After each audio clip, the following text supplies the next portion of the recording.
The idea and practice of distributing government land had been a problem since the Revolutionary War. However, one attempt to solve this problem was the Homestead Act. This idea was opposed by many different angles. In 1860, the bill was passed by Congress, later to be vetoed by President Buchanan.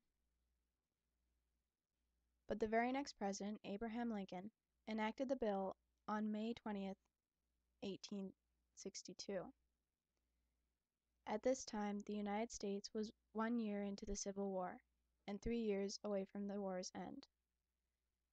The Homestead Act says that any person who is the head of a family or who has arrived at the age of 21 years and is a citizen of the United States, or who shall have filed his declaration of intention to become such, as required by the naturalization laws of the United States, and who has never bore arms against the United States government or aid and comfort to its enemies, shall from after the 1st January 1863 be entitled to enter 1/4 section or less quantity of unappropriated public land.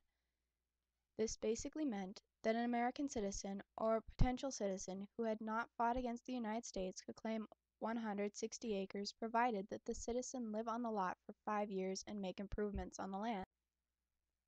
The Homestead Act was ended 124 years later in 1986 in the state of Alaska, but ended 10 years earlier in 48 contiguous states by the Federal Land Policy and Management Act in 1976. The amount of land offered during the Homestead Act is shown in red on this map.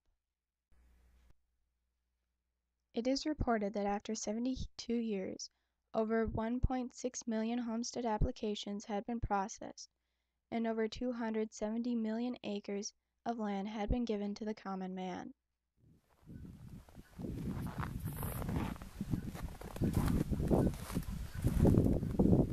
However, what did this really mean for the common man? Also, what caused this act to be such a turning point in the history of the United States? The definition of a turning point is when a significant change occurs. In this case, the significant change was a spur of immigration into the United States. This meant that the population in the states grew rapidly over a short amount of years. But for the blue collars, and the workers, and the poor starving immigrants, what did this mean? It meant that they could start their own lives in a new place, start over, make their own home.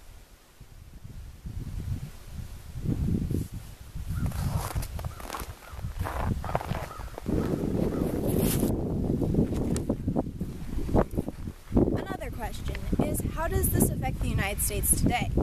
The simple fact of the matter is that almost everyone in the United States can trace their family tree back and find that they have family members that were a part of the Homestead Act. So this is a turning point in history that in a sense is still shaping the United States today. I personally am related to many homesteaders, but I actually have the accounts of my great-great-great paternal grandfather, Johannes Skogsted's life, and his coming over. This is a shortened version of his story of being a homesteader.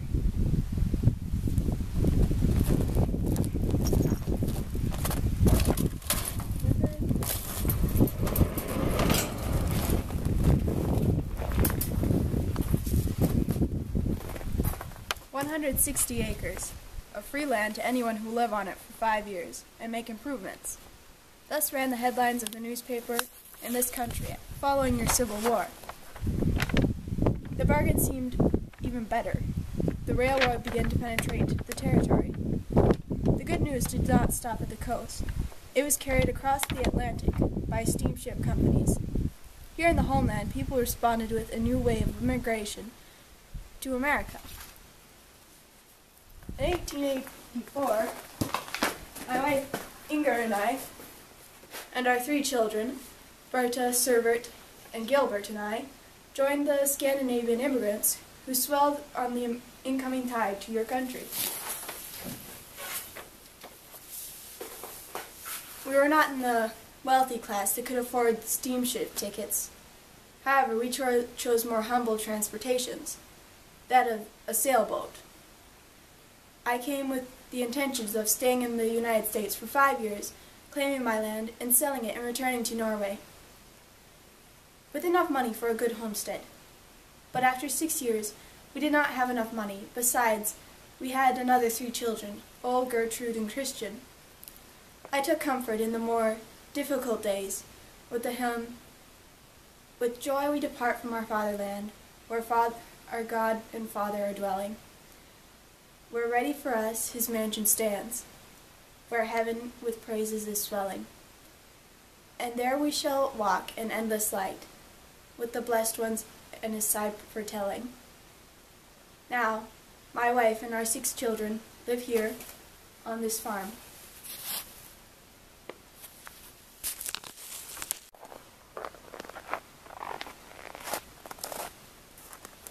Not only was it a turning point in history, but like I said, it is still affecting the world today, even 20-something years later.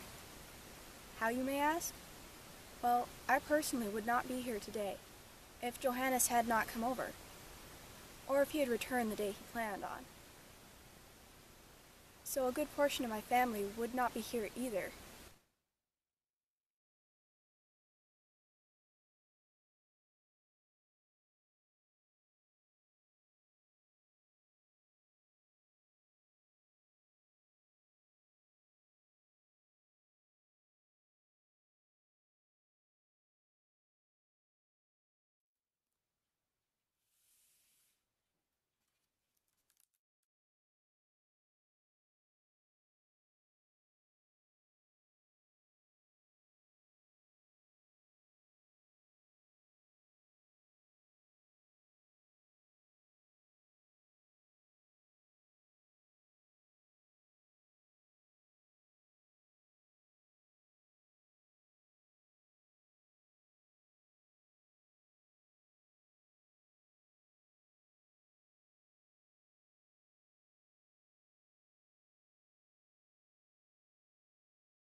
I am a homesteader.